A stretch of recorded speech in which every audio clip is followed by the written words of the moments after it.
Cliff. Hey everybody, welcome back to another Diecast review. We're going 2 for 2. Well, technically, we're going 3 for 3. This week, it is Indie Week, so we're taking a look at Jeff Gordon's 2004 Brickyard 400 Raced Version Elite. This is a pretty cool car with some nice customizations added, so let's go ahead and dig in. But first, we're going to take a look at the There we go. The Indianapolis Motor Speedway's Brickyard 400 pin, August 8th, 2004, and then you can see it's Indianapolis Motor Speedway. So, kind of neat, and you can see the road course in there.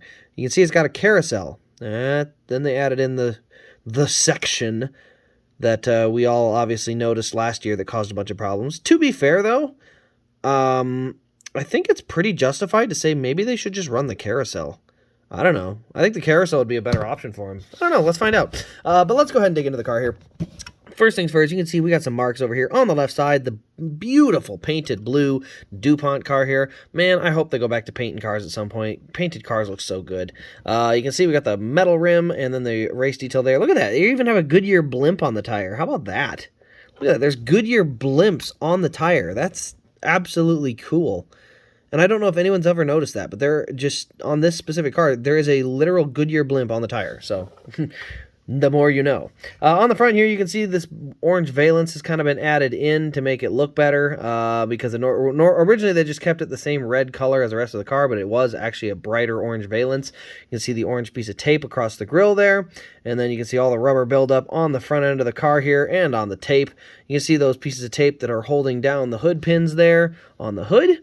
You can see we got a sun visor kind of, I don't want to say taped, but kind of marked into the windshield up there. And then you can see all the dirt pitted up against that windshield there. That's a custom thing as well to these cars. So yeah, that's pretty cool. You can see we got some burnout marks there on the left rear corner panel along with the Lay's logo, Pepsi GMAC as well. On the back, we've got Teflon for limited combustible cables. What? Limited combustible oh, duh. Okay, now I know what Teflon. Yeah, okay.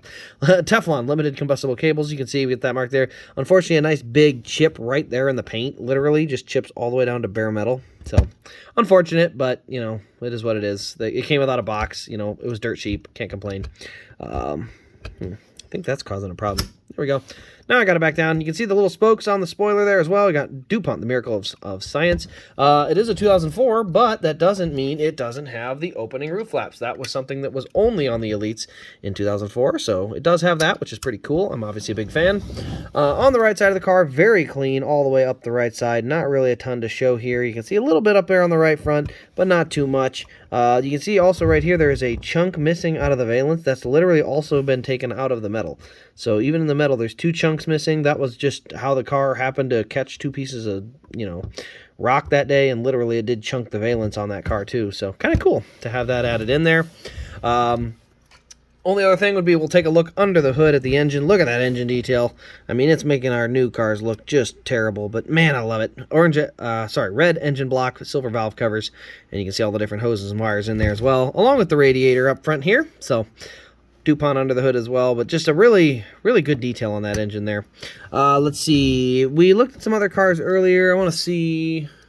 Nope, does not look like this seat has any markings on the post. So no internal cab details on this one. Looks like this one's pretty standard. So underneath the car, you can see we got DIN number 186, Brickyard 400 of 04, posable front wheels. So overall, the car really is a pretty decent looking car. It's got a really cool group of add-ons. You can see the valance kind of trying to fall off in a couple spots, which isn't too bad. I mean, it is after all a vinyl, you know, an orange vinyl that's been sitting on there probably for like years, and so me having to push it back down a little bit isn't the biggest deal in the world, but definitely a cool car. I definitely like it in my collection. I think it's a pretty cool one to add with all of Jeff Gordon's Brickyard 400 wins. I've got all 4 of them.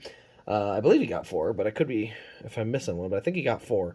Jimmy got 3, so but anyway, that will pretty much no, he got 5. That's right, he did get 5. I'm missing one.